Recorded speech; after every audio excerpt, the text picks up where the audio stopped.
Welcome to Tapped In. My name is Figueroa-Martinez of DFM Coaching, and this week we're going to be discussing the self-coached grappler. I have quite a bit of experience in this. I have had to coach myself through a lot, and I've had to kind of self-mentor and self-guide and self-teach, self-correct. And as weird as that sounds, not everyone has coaches that are really involved. When I first started, I started a place called Roy Harris Academy, which then I think switched to Rebellion Academy at some point while I was still there. And I had great mentorship there. I had involved coaches. I had coaches that developed, coaches that gave a lot of feedback, homework, and went out of their way to kind of make sure that you were mentored and supported when you competed. They gave you feedback when you were making mistakes. They kind of corrected you. Like there was a lot that went into it that shaped how I coach myself. And then I went to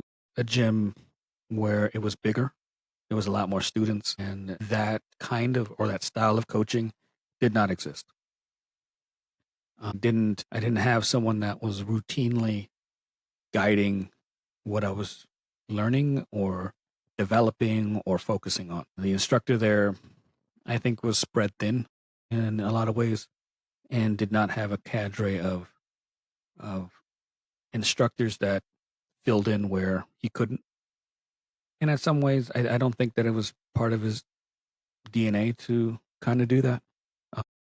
There was just way too many students, too many blue belts, too many purple belts, and it wasn't a focus, and I don't think it was necessarily possible. So I learned to have to kind of figure out my own shit. And thankfully, I had the foundation to kind of fall back on from Jeff and Will, that I understood my game better than most people. I understood that developing a game was super important. That wasn't something that was necessarily communicated when I was at Gracie San Diego. It wasn't something that was part of a discussion period ever. It was just you're just sort of figuring it out. So the two cultures were very different. And so if I'm discussing this on why self-coaching becomes necessary, being from both halves and having experienced both for so long, not everyone has a coach, Matt side, that's giving them feedback during rolls. You might get something occasionally, but the class might be too big. The instructor might be too busy. He may have his eyes on too many different things. He or she may have their eyes on the competitors. And you're a hobbyist, a guy or girl that comes in 2 times a week, and you're not high on the priority list. So they tend to sometimes give more attention to other people, which in some ways makes sense, in some ways doesn't. Gyms often will lack structured feedback and individual guidance, again, because of the size of the gym. Gyms don't have a coordinated cadre of people, other instructors, that will do that for them either. The more I'm in this sport, the more I realize most instructors don't message their students tips. Most instructors don't message their students links to videos that they think are going to be good for them. From what I'm understanding and seeing and experiencing, I'm one of the few people who actually does that. Most instructors, they come in, they do the business, they teach, they're gone, and they don't think about it after they leave. I'm at a place where I have a smaller program. I'm not worried about the gym as a whole. So I'm able to do that with the students that I have.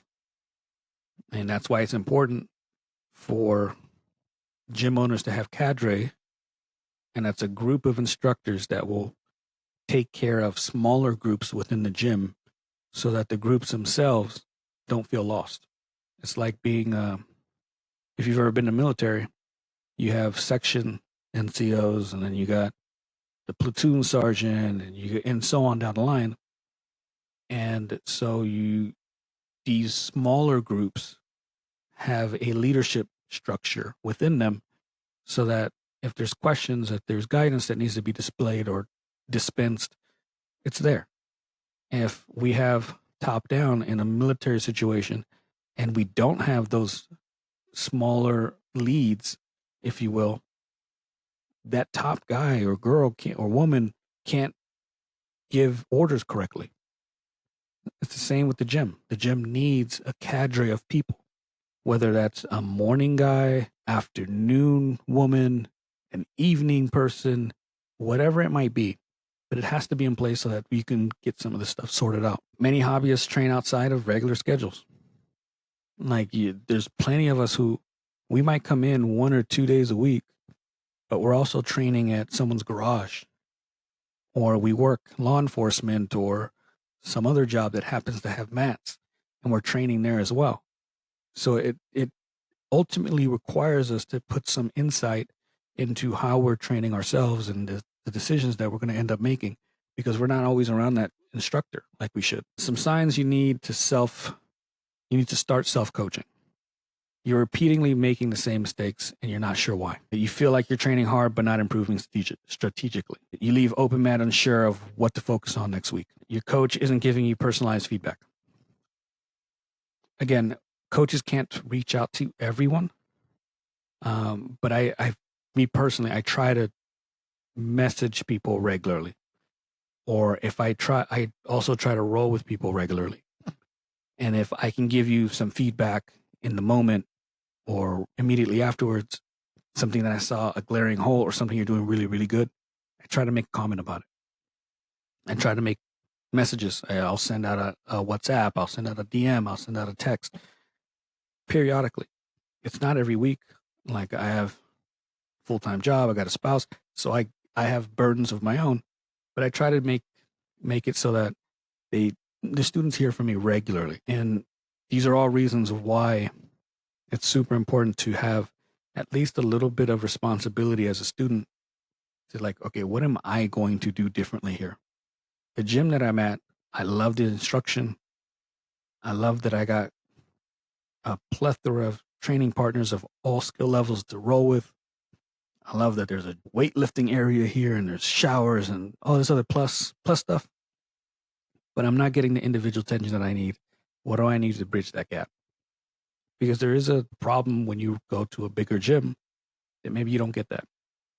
So how do we bridge that gap? Some of the things that I was doing was creating weekly goals for myself. And oftentimes it was as simple as, this week, all I'm focusing on is escapes. All I'm focusing on is guard retention. I'm going to put myself in bad positions and I'm just going to focus on getting out of these things. I'm not focused on a submission. Submissions are cherry on the cake. It's a plus, but it's down the road. It's not the focal point. It's not what we should really be focused on. It's all the little stuff that leads us there that sometimes we neglect. I did micro goals, and sometimes that was, let's say I rolled with, it was a guy I rolled with who was really, really good, but I knew that if I can prevent him from passing the guard, my odds were higher in my favor. And I understood that from analyzing what he did really good and what I did well. So my goal every time I roll with him wasn't to submit, wasn't to sweep, wasn't to anything else. I need to retain the guard. I need to prevent him from passing. And from that, I can start building things. And that was when I had the most success against a specific person. Then there's other people where it's like, I know that I have to grip fight. There's a guy at Five Peaks, Mark. And when he gets a hold of my wrist or my hand, I'm not breaking that grip. It's not there. It's not. He lets go of it when he pleases. I'm not breaking the grip at all. So I know that when I roll with him, my micro goal is to grip fight far more than I ever do anyone else. Derek at BAM Group, one hell of a grip. Again, I have to grip fight a certain way with those people because once they latch on, there is no getting them to let go unless they find something better to do. Those are the micro goals that you start setting for yourself so that you, one, keep yourself engaged, because not having a coach fucking sucks. You might have an instructor. You don't have a coach. You don't have a mentor. And not having those things sucks. So you create these little things to keep your mind occupied. I would also take notes. Over the years, I've had a couple of journals. Sometimes they're normal, like your traditional composite book. And I just write random shit in it. How I was feeling, what submissions worked, what didn't work, what I was working on, how I attributed my success or failure based on what I was working on. I also made goals, long term. For the month, I'm working on knee cut. For 6 months, I'm working on armbar from mount, which I've repeated several times on this. So those really fine focused and the generalized focus were huge for me. I implore students to do this regardless of whether you have someone or not, because it takes ownership over. It takes ownership from that person so that you can have the confidence to say, I'm building my game based on my attributes, the things I'm most interested in. And then I'm going to them when I find roadblocks that I can't figure out. That's really the way that the structure should be. It should never be so top heavy that I tell you everything. It doesn't build confidence in you, and it's a one-way street. It should really be you taking a little bit of ownership, saying, I like these techniques. Let me go see what my instructor thinks. And they might kind of steer you away from a specific technique. They might give you some feedback that at times you don't want to hear. There's times when we might gravitate to a technique that's not right for us at that moment, but might be right for us in a year or two. Sometimes that happens. How do I put this? I was recording my rounds since late white belt, maybe early blue belt. I have literally over a decade, I think it's 12 or 13 years, of footage on YouTube. It is the weirdest thing to say to someone because people don't realize how much I had to set up that camera for that duration randomly. There's some times when I had a lot of footage, sometimes when I had footage maybe once or twice a month. But I have over a decade's worth of footage of me rolling at every belt level that I've had. And when I look at myself, I can see versions of my current game, the foundations. I can see mistakes that I was making, and then I can skip ahead a couple of months, maybe a year, and I can literally see that I'm no longer making the mistake. I can go back to times when I'm like, oh, this is where I was learning butterfly. This is where I was learning the Kimura. And I can see all the gaping holes and the mistakes and the weird pauses and the herky jerky motions of how I was trying to implement that technique. And it's kind of fun. But most importantly, you get to see the mistakes and the improvement over whatever that duration is. I think that sometimes students get so bogged down with the fact that they're comparing themselves to other people that we look at my skill level with another black belt who might be at the same or similar age, weight, and time in jiu-jitsu. And if I focus too much on them, I don't have the ability to understand my own progress. And then I start thinking, oh, I'm not getting any better because they're still giving me a hard time. But in reality, we're both getting better. And you can actually look at your footage for the last 6 months, periodically just kind of swim through it. And you can actually see improvements in things. You could see where you're giving people problems where you weren't before. You can see how you're responding to sweeps. Instead of accepting them, now you're trying to get back up to your feet or your knee, or you're using your elbow to stop the process. All that stuff is easily viewable when you're recording your rounds. And I understand you can't record every round. Some gyms don't want you to record, but record a few of them. Record from like open mats. Record from private lessons if you take them. Record maybe matchups that you do before or after class. Those are so beneficial. And if you could look at yourself and treat yourself like a coach would, you take the emotion aside. Like you had a bad day, you're all pissed off and you're angry, whatever. Take the emotion aside. What was it that I was trying to do and what was it that my opponent did? And if you have the footage, you can actually review it. If you don't have the footage, start being more aware. There's times when I'll ask a question. A student will ask a question and they'll be like, such and such keeps getting me in this bow and arrow. And I'll ask, well, what did they do before you got into bow and arrow? I don't know. And as part of the discussion or the coaching aspect is you have to know how you got there in order to really backtrack. So if you're going through this from a coaching perspective, you'll actually pay attention a little bit more to what my opponent's doing before I get to the bad position. And the reason you do that is because you don't have a coach. You don't have someone watching you. So your objective or your job, because you want to get better, is okay, every round I'm going to be deliberately paying attention to what they're doing when I do things. I grabbed his collar. He didn't break the grip. That's a plus for me. Now I can ankle pick. Now I can collar drag. Now I can collar choke. There's a bunch of, I can loop choke. There's a bunch of things I can do. I grabbed his collar. He grabbed my hand with both of his hands. Okay, what do I do now? I can still collar drag. I can still do a lot of things. Maybe I can't collar choke because both of the hands are in the way, but I can do some of the other things. Okay, now I grabbed his hand, his collar. He broke my grip and immediately passed. I'll ask the instructor, well, he just passed. It's like, but how did he pass? He broke your grip, and then what did he do? Because that's going to help me answer the question for you specifically. If you can slow things down for you, for yourself, and be like, he broke my grip. He kept the grip in one hand, and in the other, he grabbed my collar, stood up, and then started knee cutting. Okay, we can work with that. You giving me more details to work with. If you don't have someone to ask, now you're dealing with, you have data points for you to review and decide, okay, when he broke the grip, I should have re-gripped my other hand. That would have kept him busy. Or when I understood that he was going to grab my hand, I should have collar dragged immediately, keep his hands busy. So these are things that you can start to kind of materialize if you're paying attention to what exactly is going on during the round.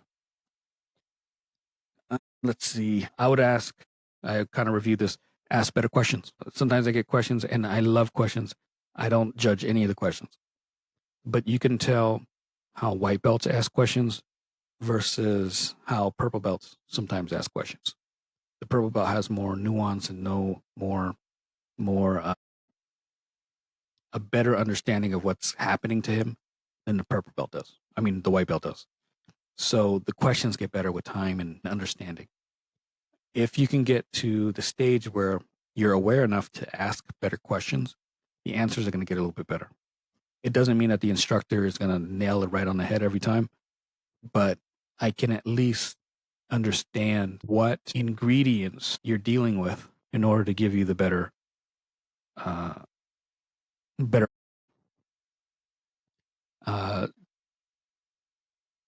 On top of that, if you can ask your questions for yourself after class, like if you're journaling, did I win the roll? Does not matter. Because win is such a vague term. It doesn't mean anything to us. If I rolled with someone and I submitted them 3 times with the exact same thing, didn't take me a whole lot of work, didn't create a whole lot of issues for myself, I didn't have to think outside the box, I didn't have to do anything, I won the round. Is it beneficial for me? Probably not. Now, I was working on this butterfly sweep. Did I initiate the butterfly sweep correctly? Yes? Okay. What happened when I initiated it correctly? And then you start jotting that down. If it did not work out well, what did my opponent do in response? Oh, they posted their hands. Okay. What can I do to prevent the post of the hands? Or what can I do in response to the post that'll get me a better position? These are great questions to start asking yourself. Did I win the round? Is a silly question. So it doesn't benefit you. Did I pull off my target sweep? Did I escape from bottom effectively? If not, where did I end up and what did my opponent do? These are questions that we can really work with and things that can really benefit your own growth and pull you into a certain level. I would say mindset is a huge part of coaching yourself. You don't want to be your biggest critic, and you don't want to be in your feelings, and you don't want to be in your emotions and self-doubt and demolishing yourself.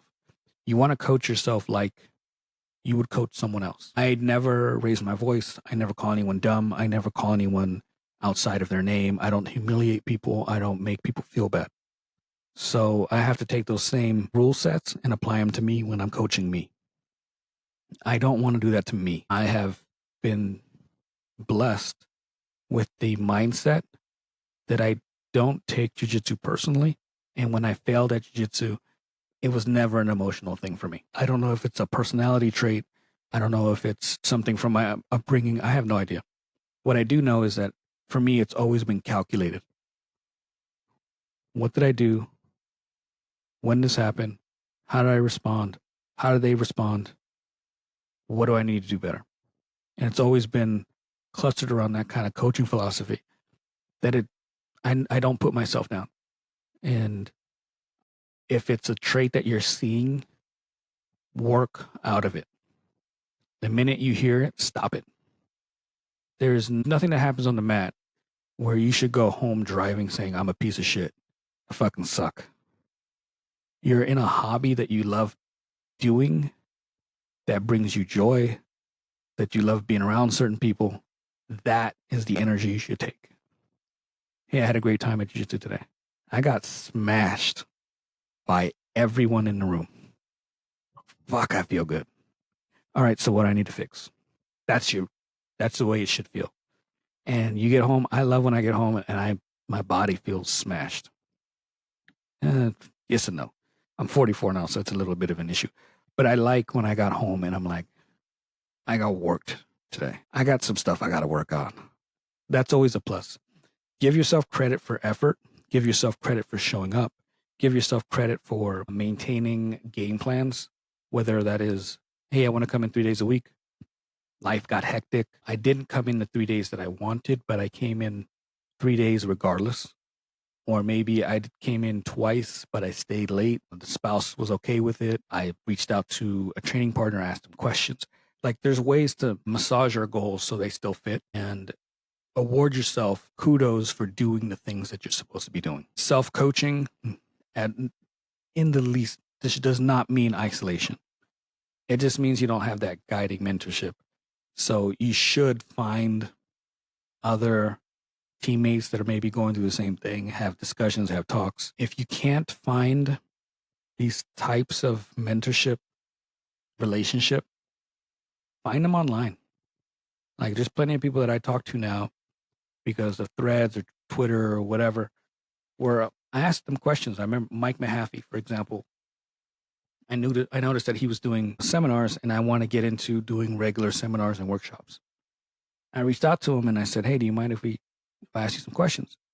And he was like, yeah, here's my phone number. Just call me. So we talked. I don't remember. I think it was like 10 minutes or so. But it was the greatest conversation. Like he wasn't a mentor for me, but I was able to reach out and get some feedback from him, some understanding. The greatest thing that he told me was that, no, I'm in the same boat as you are. Like it may appear like I got it figured out. I'm figuring out just like you are.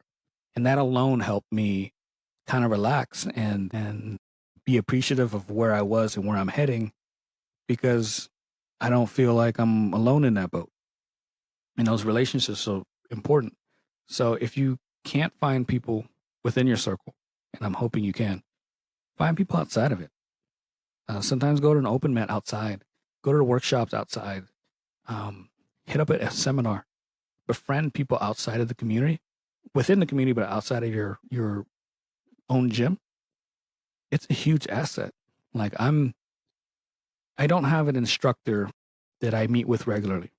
I have someone that is on my card for promotions, but they live in another city. But I'm slowly getting people like Mark and Carlos at Five Peaks.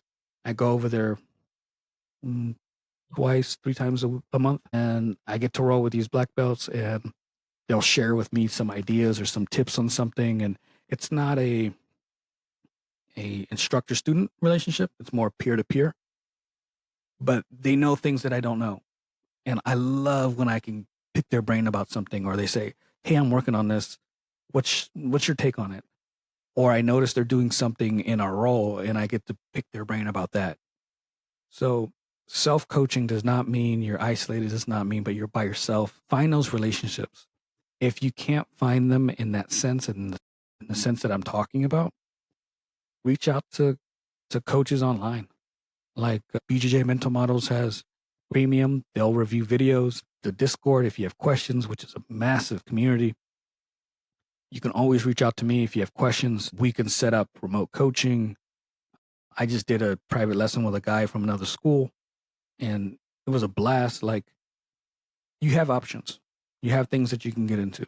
You have people that you can reach out to if you feel like you're not getting that mentorship quality from your gym. I feel like you should, but I understand gyms are all come in different sizes, and sometimes we stay at them for other things when we don't get some few things, and we can get those things outside. It's okay. Closing. If you're waiting for someone to map your path, it's probably not going to happen. It's really time for you to take ownership over it. I think the students that leave that to their instructors often have slowed progression or will quit. The students that start making their own way and use their instructors that's almost highlighting what they need are going to have better games, are going to understand jiu-jitsu better, and are going to be probably better instructors at the end of the day. So again, if you want to work out, if you want to work with me, if you have any questions, I know this is a weird topic, and I think more students are going through it than not, and it's just not something that's discussed often. Reach out to me, dfm.2099, Instagram or Threads. If you want to work with me, dfmcoaching.com. Don't feel like you're alone. Reach out to people, talk to people, get some mentorship going on. Any questions, please let me know. Thank you.